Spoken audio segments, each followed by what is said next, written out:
Investment Roundtable's July virtual event, How to Think Like Leonardo da Vinci. I'm Alessandra Tocco, the president of the Roundtable, and we are glad you were able to join us this afternoon. First of all, I'd like to take a moment to thank the Roundtable sponsors, which I believe you have seen this on our screen. We're so fortunate to have an involved group of sponsors from the who support our organization. Now for a few logistical issues. If you haven't done so, please mute your phones and computers. And we encourage you to use the chat function on the lower right-hand corner to ask questions of our moderator and or panel. Today, I would like to go right to our speakers. Today's speaker is the author and executive leadership coach, Michael Gell, who will be discussing the book, How to Think Like Leonardo da Vinci, 7 Steps to Genius Every Day. Now, some of the same principles behind Da Vinci's genius can be applied to investing. Michael is a senior fellow at the Center for Humanistic Management and a member of the Fordham University Gabelli School of Business, leading People and Organizations Advisory Board. He is the author of 17 books, which have been translated into 25 different languages, and has served as an executive coach and leadership development consultant for organizations including DuPont, Zentech, KPMG, Merck, and Microsoft.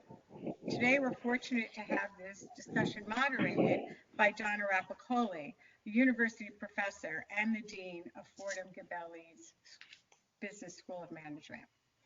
Donna is a member of the Emmanuel College Board of Trustees, the Graduate Admissions Council Board, and a director of the State Street Global Advisors Mutual Fund Board. She also serves on the board of directors of Fordham University's London Center and as the chair of Fordham University's Social Innovation Collaboratory. And now, without further ado, I'd like to hand things over to Donna. Thanks so much, Alessandra. It's such a joy to partner with the New York Alternative Investment Roundtable. And it's an especial joy to have the opportunity to interview my friend and colleague, Michael Gell, today. So I'll hold up his book for a moment. Hopefully everybody sees it. If you haven't already read it, I know that you're going to want to read it after today's session. But let's get right into it. Michael, in the book, you rightfully share that Leonardo da Vinci was the world's greatest human being in 10 different categories. With that said, is it really possible for people to learn how to think like this genius? Well, it's a wonderful question. It's the title definitely begs the question, and everyone is begging for that question. So thank you for starting with that one. And the answer, of course, is yes. Yes. But let's be clear. All species, mammals on up, we all learn by imitation. So baby ducks learn to walk by watching their mother.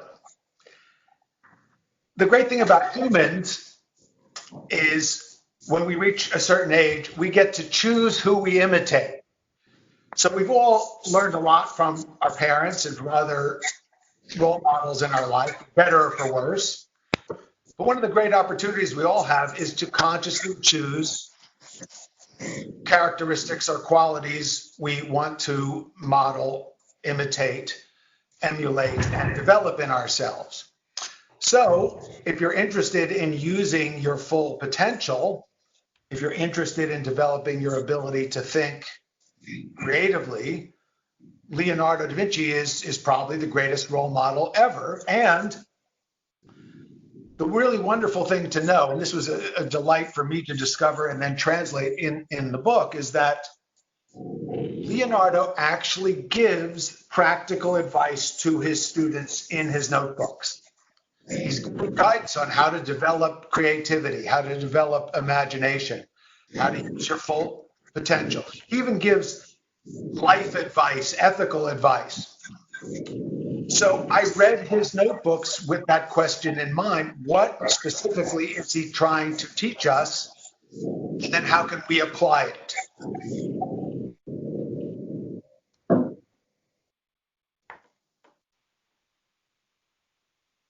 So, why Leonardo? And is there a female counterpart that you might be interested in studying next? Wow, thank you. I love that question. I assume you will recuse yourself from consideration, although you'd be one of the first people that comes to mind. Oh boy! Wow! I hate to say that, anyway. The check is in the mail. Yeah. But actually, really, what's wonderful about the world we live in now, because there are more opportunities for women to get the recognition for their genius, there are actually many contemporary candidates. I'm a big fan of Shirley Ann Jackson, who's the president of Rensselaer Polytech, an amazing Renaissance woman. There's a Surendra Gupta, PhD physicist, who's also a brilliant novelist. So there are actually lots of contemporary characters. We can also go way back to Hildegard von Bingen, who was a remarkable abbess, polymath, composer. Her dates are 1098 to 1179. And I actually thought about writing about her. She's just so obscure, and I hope to bring her out of obscurity someday. But you asked why Leonardo before we got into the element of female candidates for a similar kind of book. And part of the answer to the question, why Leonardo, is that Leonardo, in his art, offers us many images that show that for him, the spirit, our humanity, transcends gender. He offers a universal sense of human power and potentiality. We've gotten there's a lot of art criticism written about why are his figures so androgynous. And my theory is that he was so far ahead of his time that he saw that we were evolving our consciousness so that eventually we would see one another outside of any kind of limited category. In other words, we wouldn't see each other as objects, we see each other as conscious creative potential. So that's part of the genius of Leonardo, and it's part of why I chose to write about him specifically. Excellent, thank you. So we have a group of finance professionals primarily on the call today. Can you share a little bit about the role of finance and investment played in the Renaissance, and specifically in Leonardo's career? And, maybe any insights for current investors that we can take from that? Sure. Well, without investment, without the equivalent of, let's call them family offices. The Medici family office was the first sponsor of Leonardo. And then the Sforza family office, based in Milan. Then the Papal family office for a little while. He had a tenure with the Borgias, back to the Medici, back to Milan. So he always basically had corporate sponsor, as did Michelangelo, as did Raphael, as did all the great geniuses of the Renaissance. Leonardo spent the last 3 years of his life under the patronage of Francois I in the Loire Valley, living at the Clos de Luz, that place of light, which I was blessed to visit, and actually stood in Leonardo's bedroom, literally in his footsteps, looking out his window, imagining how he saw the world. But I think, in addition to seeing the world with incredible new eyes, that what does great art do? It helps us all see our world in a new way. It helps us experience a rebirth of our own ability to see in an open, original, fresh, lively way. But all of this poetry, all of this art, all of this genius doesn't happen without sponsorship. And it's also really important to recognize that the Renaissance was built on innovation. It was built on invention, the telescope, the microscope, navigational equipment that allowed for much greater exploration. In military terms, the long-range cannon that was able to knock down the walls of the feudal fortress. It was also a response to the Black Death, to the plague, which shook people up and got them to think in new ways. And one of the fascinating things that happened is you had these wealthy families, but after the plague hit, the wealth was super concentrated. Because let's say you had 200 members of a wealthy family, and now there's only 25 left. And they're the 25 with the best immune systems. They're quite hardy, they're really strong, and they're a lot richer than they were before they had to share all that with the 200 people. So wealth was super concentrated.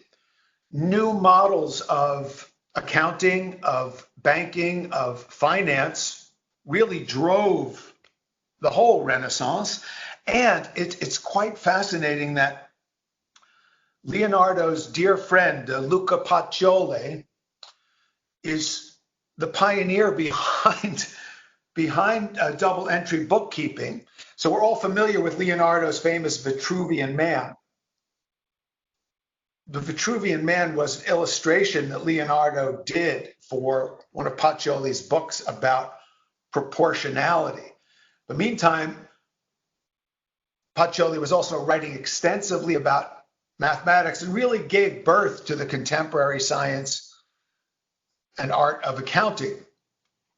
So this was an extraordinary time where the way we think about finance and money and corporate sponsorship, all of that really began at the time of Leonardo. And it's what makes the world go round now.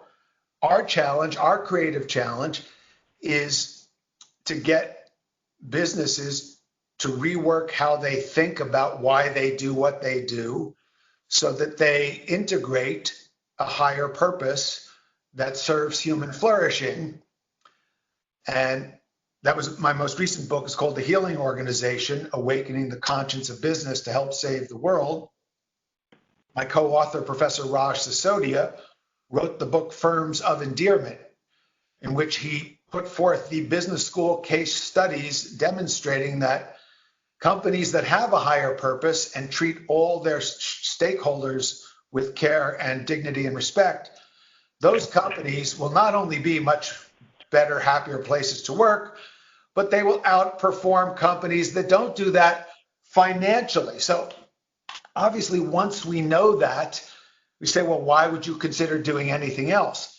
But the answer to that question is, when you change the way you think about the purpose of your enterprise from just short-term self-aggrandizement, perhaps at the cost of people and planet, and you say, okay, I accept this new business model. I've read the data, Firms of Endearment, Conscious Capitalism, lots of other literature on it. I see that this new way of operating will yield more abundance and will be better for all stakeholders. How do you change your habit? How do you change the way you think about structuring your business?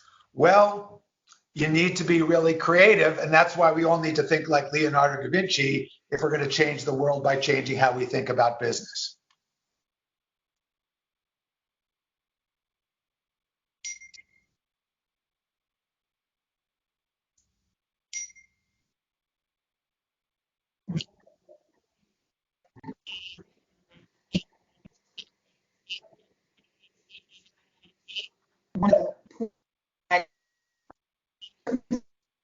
Right? And how do you uncertainty? What advice do you think Leonardo would give to us in the current environment, especially in light of what's going on with COVID-19, but some of the economic and health implications? What would Leonardo say? That's a great question. So, because he's an artist, he speaks to us in images. So what he would say is, smile like the Mona Lisa. And actually, it's something I invite everyone to do right now. She's easy to conjure up since she's the most recognized image on the planet 500 years after he created her. And smile like Mona Lisa, and notice how you feel when you have that subtle little smile. It's not that different between the Mona Lisa smile and the Buddha smile. So it's funny, I was teaching a seminar for a group of gifted children. I had 80 gifted children, ages 8 to 11. And I asked them to do the Mona Lisa smile exercise. And you know how kids are, they're so earnest and they get into the smile and they're really concentrating. And one kid says, she's got a secret. And then another child says, yeah, she knows that everything has an opposite. And then other kids saying, yeah, like life and death, good and bad, night and day. So I do this when I do sessions for my business clients, and I ask them to smile like Mona, and they're a little reluctant to get into it, but I cajole them, and then they're smiling like Mona. And I say, well, how does it feel like when you smile like Mona? And somebody a while ago, somebody said, I read in the Wall Street Journal that the famous smile was caused by a dental problem. So I don't really know. So it sounds so simple, but can you shift your inner state from fear or worry to a resourceful, open-minded, solution-oriented state? And that begins with a simple shift that emerges when we consciously choose to smile, and let the smile begin in your eyes, so that really it wakes up. There's something about it that it not only wakes up your mind, but it's contagious in a good way. Right? We now know that emotions are contagious, for better or for worse. So when people are worried about uncertainty, when they're fearful and they spread more worry and more fear, we don't find new solutions. We don't think creatively. When we spread optimism and solution orientation, when we model that ourselves, we're more likely to bring it in other people. There's another work of art that I like to use as Leonardo's response to this question too, and it's his St. John, which is also in the Louvre. It's a little down from the Mona Lisa. But Leonardo's St. John is one of the most mysterious figures in the history of art. But Leonardo's St. John is touching his heart, and his hand points up to heaven, but across his body. And his head is tilted, and he has a similar smile to Mona Lisa, maybe even slightly bigger smile. So what is Leonardo's St. John telling us? And by the way, you'll see the background of the St. John is very hazy and mysterious. This is Leonardo's famous sfumato technique. Sfumato is the term that art critics use to refer to the hazy, mysterious quality you see in Leonardo's paintings, like Mona Lisa and the St. John, just as the most notable examples. But what Leonardo's saying is you have to wake up emotional intelligence. You have to wake up your heart, your courage. The word cor the root is heart. We have to have heart in the face of uncertainty. And he also points about we need a higher purpose. We need to be connected with something greater than our own ego and our own self-aggrandizement.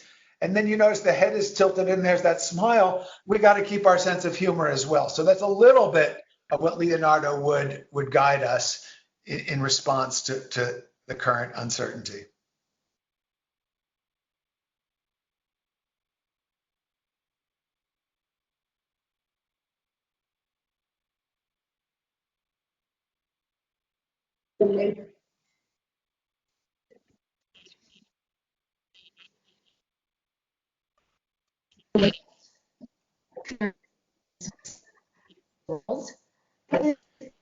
Very much so. So systems thinking is a fancy phrase for being smart. It's the seventh for being wise and smart. You can be smart without being wise. It's being smart and being wise. It's looking how Leonardo said everything connects to everything else. So we come up with great antibiotics. People take too many antibiotics, and then they get infections that are resistant to antibiotics because we didn't think about the whole person. We just treated a symptom. And unfortunately, that's still a dominant way of that people think about how to deal with issues and problems in our world. But we have to look at how everything connects to everything else. We have to see relations, systems. And it's one thing to urge people to do that. It's another thing to have a practical methodology that helps people look at problems from Da Vinci's cognizione perspective. And that is why in the book and in my seminars, I emphasize a lot the use of mind mapping as a tool for generating and organizing ideas, because it's more conducive to helping us look at issues using the imaginative part of the mind, the more artistic part of the mind, and the detailed, logical, analytical part of the mind. Unfortunately, the reason we often don't think so well is we overanalyze and we lose the big picture, or people get lost in daydreams and woulda, coulda, shoulda, and fantasy and don't pay attention to the data. And you probably noticed that most people tend to have a proclivity one way or the other. They tend to be very detailed, analytically oriented, or they tend to be, the term that used to be used was right-brained. But this also comes back to why we use Leonardo as such a wonderful role model, is he is a truly whole brain genius.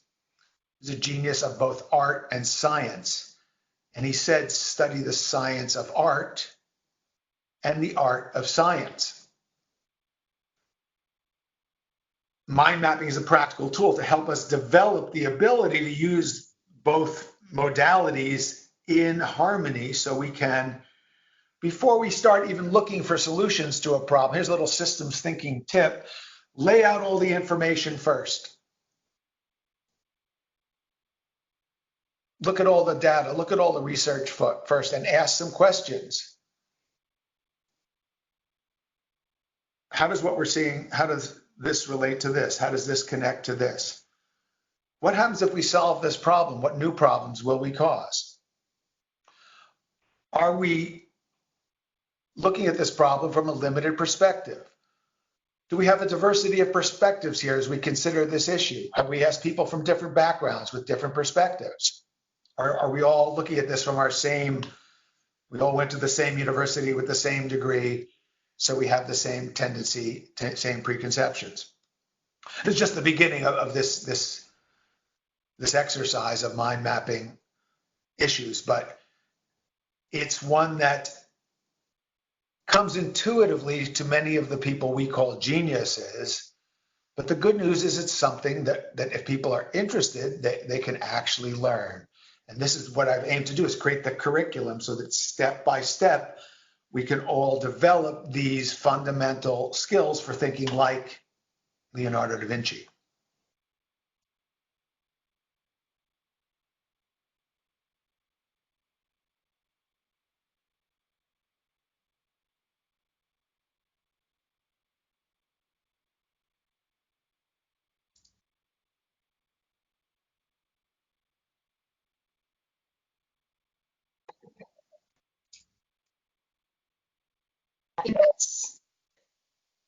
And I also want to let the audience know that if they have questions, you can type them in the chat box, because I'm happy to have Michael answer your questions as well. Yeah, somebody just asked the question, was Leonardo a good investor?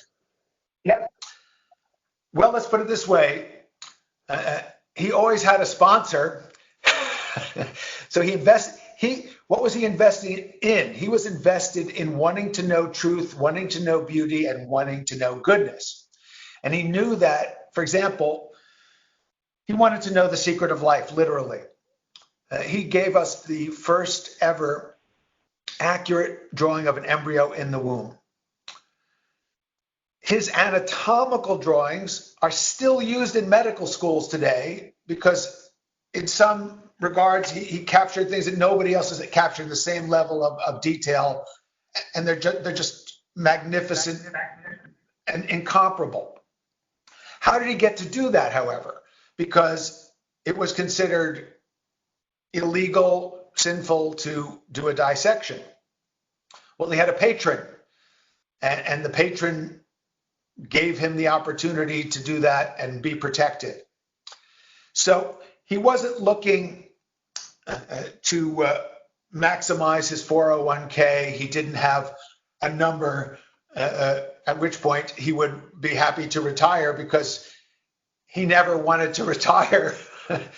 His life was his work was his life. So his investment was in his quest. And in that sense, he was the most successful kind of investor, someone who didn't have to worry about money in order to pursue their dreams. That was his entire life.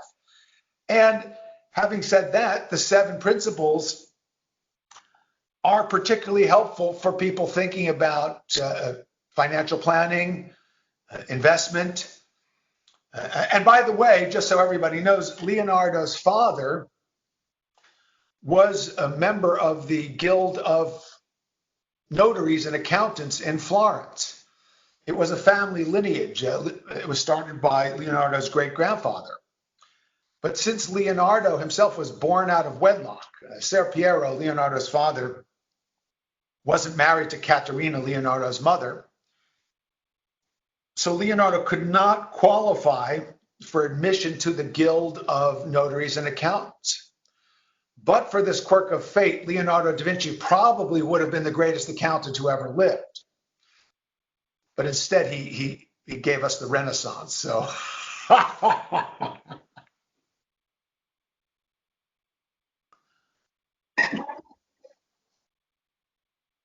Michael, there's a question from Kurt Carlson. He's asked, can you give some surprising examples of higher purpose that you were mentioning that have been effective? Examples of higher purpose. Sure.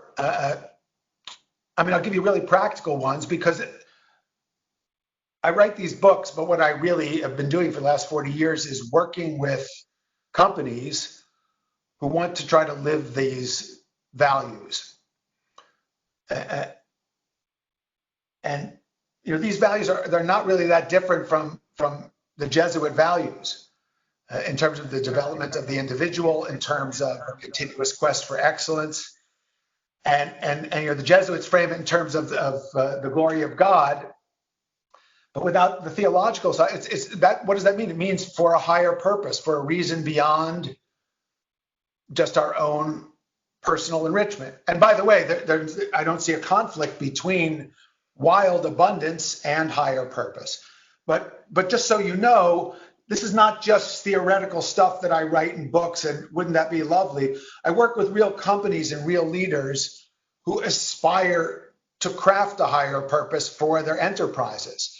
So one of my clients is Hillman Consulting. They're a firm based in New Jersey, and they remediate mold and asbestos. And now they're doing COVID safety checks on buildings, because they're a very adaptable, agile company. And their company began about 35 years ago when the principal, after whom it's named, Chris Hillman. Chris was a young engineer. He had a business degree.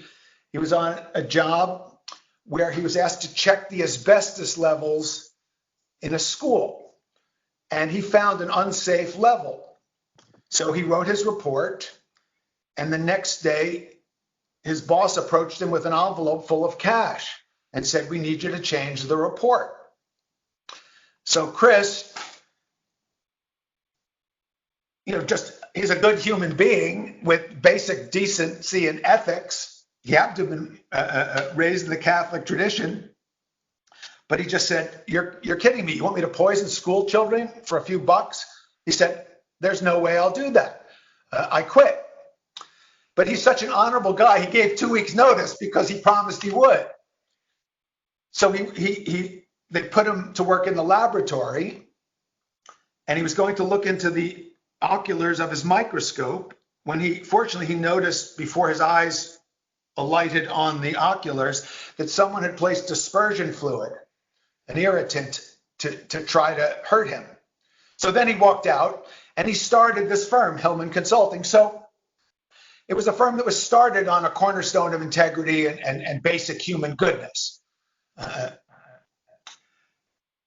what's fascinating is I had the pleasure to begin working with Chris and his team about 5 years ago, and we met, did some strategic planning, and he said, we've always been a good company. We give to charity. We give a good percentage of what we earn. We try to treat everybody well. But he said, we can take this to another level. And working with the whole team, he redefined the higher purpose of the organization as to serve every community they touch.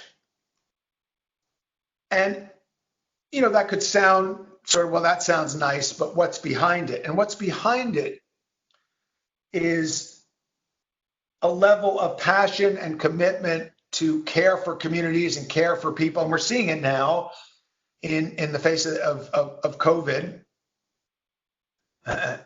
where people at Hillman have really rallied and come together with this sense, look, they're glad that they have jobs and everybody likes to go to work and earn a living too. But it's a company that just has a lot more energy. Let's put it this way. They have a lot more energy than their competitors because they feel that what they're doing isn't just punching a time clock. It's making a difference in the communities they serve. And as you might imagine, since we started that initiative to define their higher purpose and integrate it to what they do, they've been named to, every year they're named to a new best place to work in New York, best place to work in New Jersey, America's best places to work. So this is just a practical example that I can give you from real people doing real work. There are plenty of others. In the book, The Healing Organization, my co-author Raj Sisodi and I do intensive case studies of 25 different companies that have defined this kind of higher purpose. Hillman is actually one of them, but there's all sorts of others, from the Hyatt Hotel Group to the FIFCO down in Costa Rica, to amazing Jaipur rugs in India. Phenomenal stories. I mean, they'll make you cry. They made us cry. They make us cry every time we read them. Because when people realize that their life can have a meaning and purpose, and all the evidence suggests you will be more prosperous. Let me say that again. You can have a higher purpose, you can have more meaning, and you will be more abundant and more prosperous.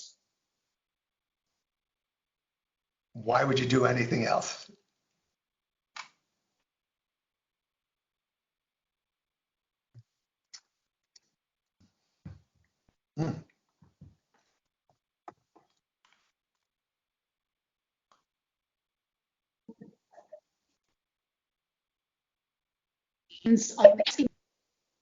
And read the 7 principles are. And there's also some questions about who is most like Leonardo today and who is his mentor. So I don't know, maybe you want to start with reminding us of the 7 principles, and then we can talk a little bit about some of the other things. Sure. Well, let's just say Leonardo's, he didn't have a mentor one mentor. He had people he studied from and learned from in different areas. So his teacher was Verrocchio, who ran a studio. And this was like a vocational school. So Leonardo's father sent him to Votech, and he apprenticed under Verrocchio, who was a great master and taught Leonardo a lot of very practical skills. And Leonardo learned math from Luca Pacioli. He learned anatomy from another great scholar of the time. And he was at this time where there was this explosion of consciousness around the potential of humanity. So Brunelleschi was also his mentor just by creating the dome of the Florence Cathedral and creating this space that was a celebration of the fact that now in the Renaissance, humanity is connected directly to the divine. In the Middle Ages, the Gothic cathedrals all said, all the power and creativity is up there, you're nothing. The Renaissance says the power and creativity is in everyone, in everything. That's what this lightning bolt is. This is the spark, the divine spark of creative genius that lives in every person. So what are the 7 principles? Because the 7 principles, okay, how do we get access to that? How do we get access to that? How do we fan the flame, or in some cases, fan the embers to get that spark going? The first principle, curiosità. Curiosità. And even though you're muted, say this out loud, everybody, and make a gesture where you are so you can get into the feeling of the maestro. Curiosità. Molto bene, grazie. Of course, it means curiosity. It's our birthright. Every child is born wildly curious with amazing imagination and incredible energy. So if you want to experience a renaissance of your birthright of genius, supercharge your curiosity.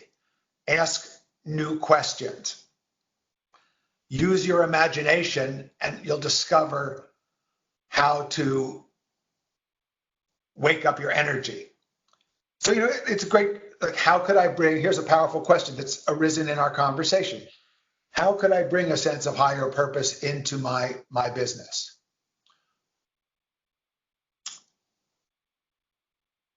The second principle, dimostrazione. Dimostrazione. Again, say it out loud in your best Italian accent. Dimostrazione. Of course, it means demonstration, and it's the word that Leonardo da Vinci used in his notebooks to emphasize the importance of demonstrating things in your own experience. He said, you must become an inventore, an original thinker. At the time of Leonardo, the challenge to independent thinking was that information was hard to get. Books were rare. If you could find one, it would be in Latin, which you would not have learned unless you were from a noble family. Leonardo da Vinci taught himself Latin when he was 40 years old, so he could read the classics as they became available. Of course, the challenge to independent thinking today is there's too much information. How do you cut through the tsunami of spam to be an independent thinker? Well, again, Leonardo gives specific practical advice. He says, learn to look at issues from multiple perspectives. The third principle for thinking like Leonardo, sensazione. Sensazione. Again, say it out loud, make a gesture. Sensazione. Of course, that means sensation. And it refers to Leonardo's advice. Remember I said, I read his notebooks. I'm reading the advice that he's given to his students. And he says, the senses are the ministers of the soul. So he advises his students to sharpen all their senses. How do we do this? He says, by appreciating beauty. So the book is filled with all kinds of exercises for appreciating beauty. Do wine tastings, chocolate tastings, choose a painter, choose a theme, and look at that painter's work through the course of their life and describe the differences. But as you explore beauty, learn to do it free from the fear of getting the wrong answer. This is what inhibits a lot of people from suffusing the soul with beauty, is we're worried about getting the wrong answer on the art quiz. Even the wine tastings, people get all uptight. So here's a magic question to liberate your appreciation of beauty. The magic question is, what are my impressions of this?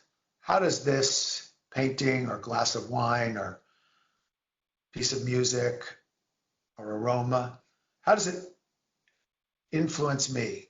How does it affect me? And then just describe your experience, because there's no wrong answer to the question, what is your experience? And this is something I'm particularly passionate about. How do we live a more beautiful life? How do we help other people live a more beautiful life?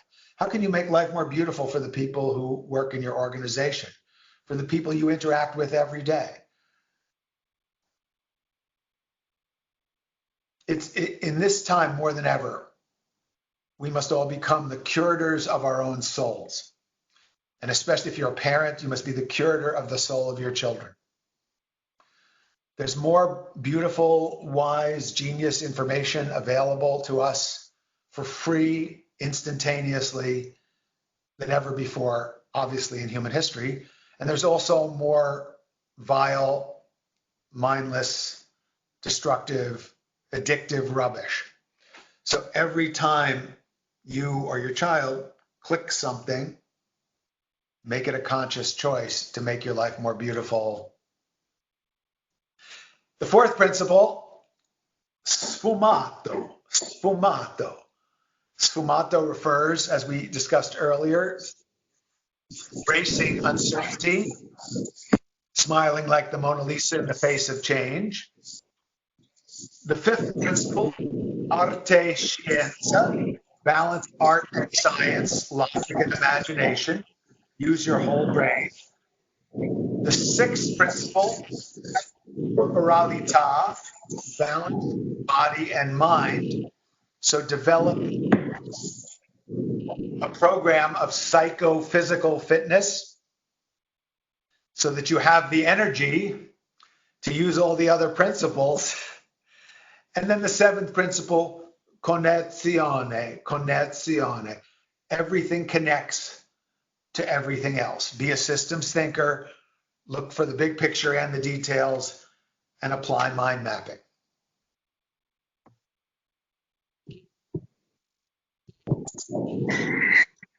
That's great, Michael. Thank you so much. You talked a little bit about on this, but maybe you can elaborate on what parents can do to motivate college students to tap into their creative minds, especially in light of all this overwhelming uncertainty that we see. Yes. Thank you so much. My real vision of this book is to get it to children. It's to have it in school curriculums, so kids just grow up learning to think like Leonardo and learning these practical tools, learning how to question, learning how to integrate research and data and analytics with imagination and playfulness and humor, and to shift their minds back and forth, that they learn how to mind map. I think my favorite comment I ever got about the book was from a parent who said, "This book gave me everything I always wanted to teach my children, but didn't have the words to say." And what we know is that what you say isn't what counts. It's who you are and what you do. So my guidance to parents is still demonstrate to your children your own curiosità. Demonstrate to them your own independent thinking. Demonstrate to them your own appreciation and sharing of beauty, your own willingness to embrace uncertainty and the unknown. Demonstrate to them how you're using logic and imagination in harmony. Show them how you are looking after your own wellness. And demonstrate for them systems thinking by practicing it yourself. So, when Gandhi says, be the change you want to see in the world, it begins at home. So, yeah, you can talk to them about the principles, you can try to inspire them, but they're going to look at what you're doing and who you are. So the more you embody this yourself, the more credibility you'll have when you suggest it to anybody else, especially a teenager.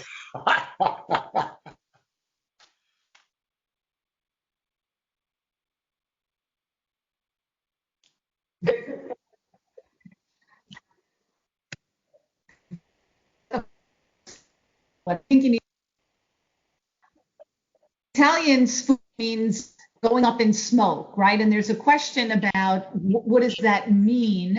And I think you talked about it around embracing uncertainty, but maybe you want to unpack that a little more. Sure.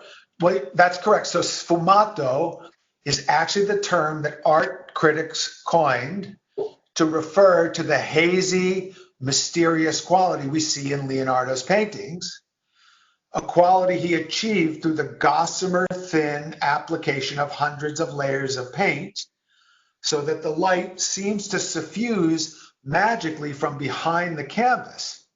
And yes, what it represents is the most distinguishing characteristic of highly creative people, which is our ability to embrace uncertainty, to embrace the unknown. There is no creativity or innovation without the unknown. By definition, the word innovation, nova, means new, means we're going to have to give up something old. Problem is, people get strongly, habitually locked into doing it the way we've always done it around here. But what invariably happens is there's some unexpected change, some shock, some black swan that swims into your pond.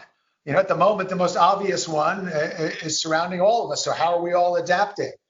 I mean, I was teaching at Gabelli. We were supposed to, my group, the Masters of Science group, was supposed to go down to Brazil for field trips to Brazilian companies that were doing great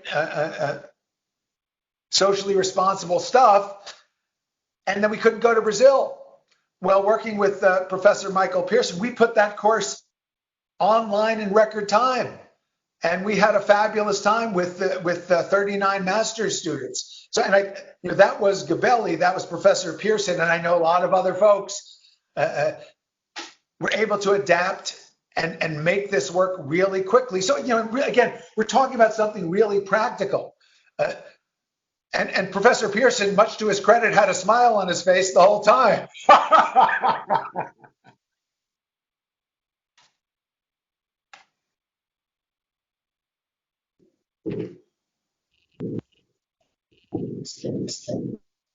Smiling is indeed contagious, right? And it helps us all to thrive. I have a question. Ignatius Loyola was the founder of the Jesuits, and Leonardo and Ignatius were contemporaries. I'm curious if there's any evidence that they ever met and interacted at all. They may not have met in person. They were contemporaries. Leonardo's 1452 to 1519, and Ignatius 1491 to 1556. So, and I believe Ignatius had a French connection. So I'm sure when Leonardo was heading up to France under the patronage of Francois I, it wouldn't have been a surprise if they were in some kind of similar milieu. I haven't been able to find any record of them actually meeting, but most of the records of that time of these sorts of things long ago disappeared, including 7,000 pages of Leonardo's notebooks that we don't have. But I'd say we could say that they met in a different way, which is in terms of the zeitgeist, in terms of, when we think of the integration of humanism and spirituality, two of the great figures in that integration are Leonardo da Vinci and Ignatius Loyola. Because the idea of, and what's so cool, it's so cool, Fordham, here we are, hundreds of years later, living exemplar of that ideal. And part of how did we connect? Part of how we connected is because of the genuine quest for how do we align human flourishing, ethics, and goodness with the way business is conducted? How do we shift thinking around that? Because business is the most powerful force in the world. Government and nonprofits together, 20% of the economy in the US, 80% is business. So, and we have a question here, where are you finding the greatest appetite for systems thinking in the business arena? Are some businesses just too focused on the short term to be receptive? Of course they are. Yes, because the system that we've set up has outlived its usefulness. And that's not just me saying that. That was the Business Roundtable saying those exact words. The doctrine of shareholder primacy has outlived its usefulness. So, when you get Larry Fink in his letter to CEOs saying, look, if you want us to invest in you in years to come, you need to have a purpose that serves human flourishing. So this is an idea whose time has come. It's an evolution of what Leonardo, Loyola, and others were giving birth to or rebirth to at the time of the Renaissance. But now it's probably, well, let's put it this way. It's time for us to put a lot more Geist into our Zeit.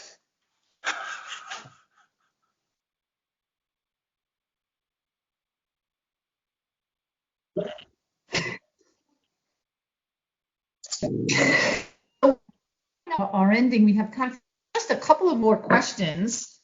So maybe you can talk a little bit to us about some of the exercises in the book. One that particularly appealed to me was the 100 questions and the 100 statements. Can you talk a little bit about the importance of that and how that works? Yes. So the first principle, curiosità, awaken your birthright of curiosity. So we need to kind of get that jump started because we're all naturally good at it when we're kids, but then we go to first, second, third grade and child says, ooh, teacher, I have a question.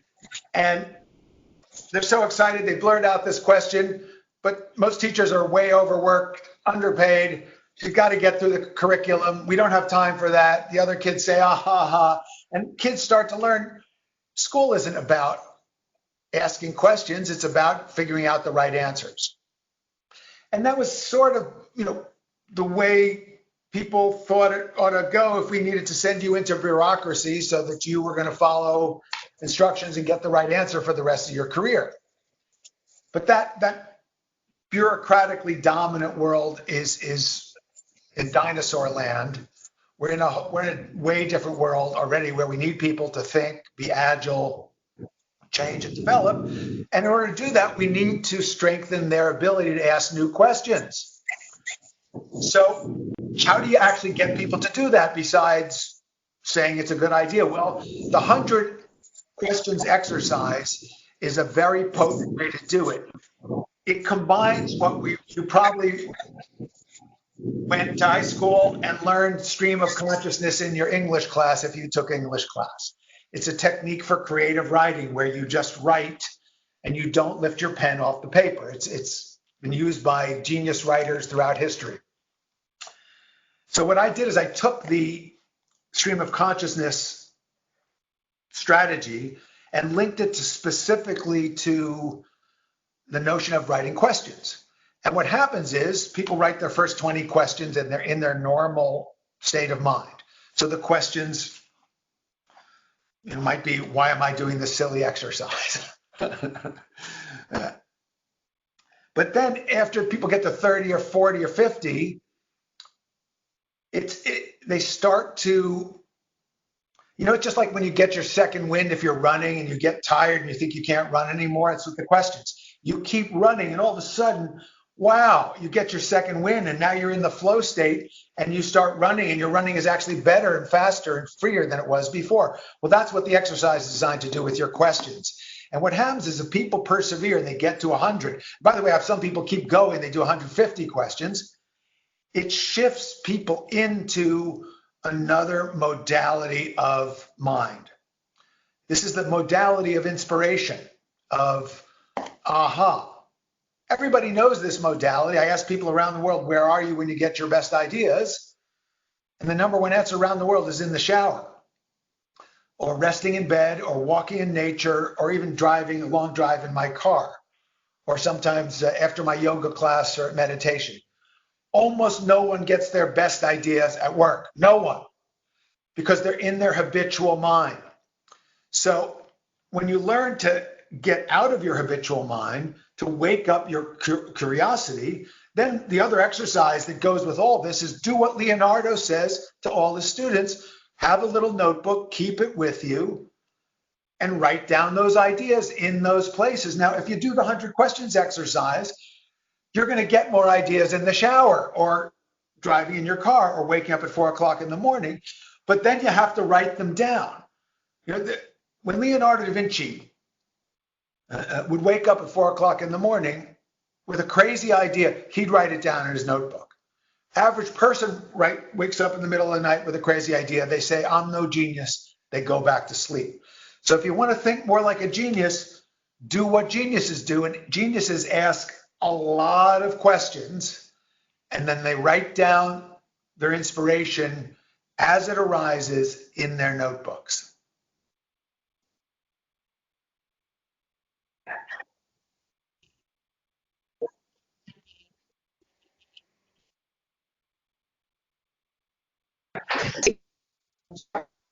Okay, I get more. And I'm going to take a provocative one. What would Leonardo say about today's cancel culture? Well, it's great.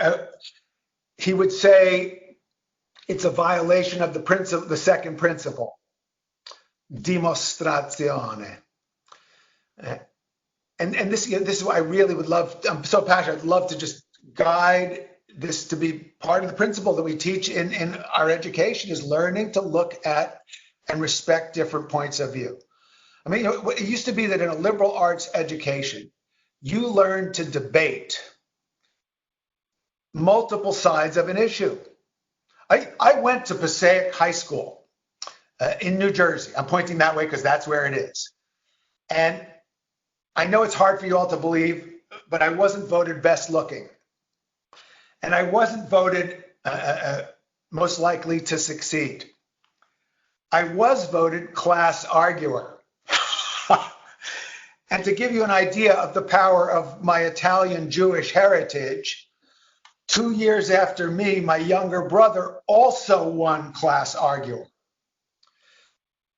But I went to Clark University. I studied psychology and philosophy. And one of the things I was grateful for about my university education is I learned that there was more to arguing than just being right, than just winning the debate. That if you learned how to argue intelligently, you might actually learn something. This is dimostrazione. If you learn to be empathic, if you want to be a good negotiator, I learned to really understand the other side. Not just intellectually, but emotionally. Understand the human needs of others that are not being met, even when you see objectionable behavior. learn to look at others with empathy and compassion. Now that doesn't mean we go along with behavior, with actions that we strongly disagree with. No, but at the very least, begin by aiming to understand rather than to condemn. I couldn't agree more, Michael, and I think that's a big role for the university, is to bring together differing points of view. And sometimes when you hear a silly argument, it makes your argument even stronger. So I totally agree. That's true too.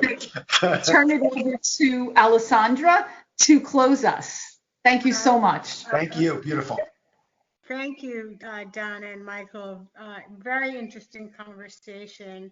I know that I'll never look at Leonardo da Vinci the same way. If anyone is interested in reaching out to our speakers individually, please make note of their contact information and feel free to reach out.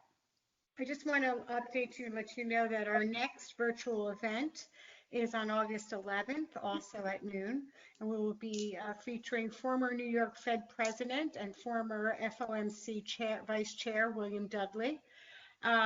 He will be speaking on the economic outlook for the Fed and implications for the financial markets.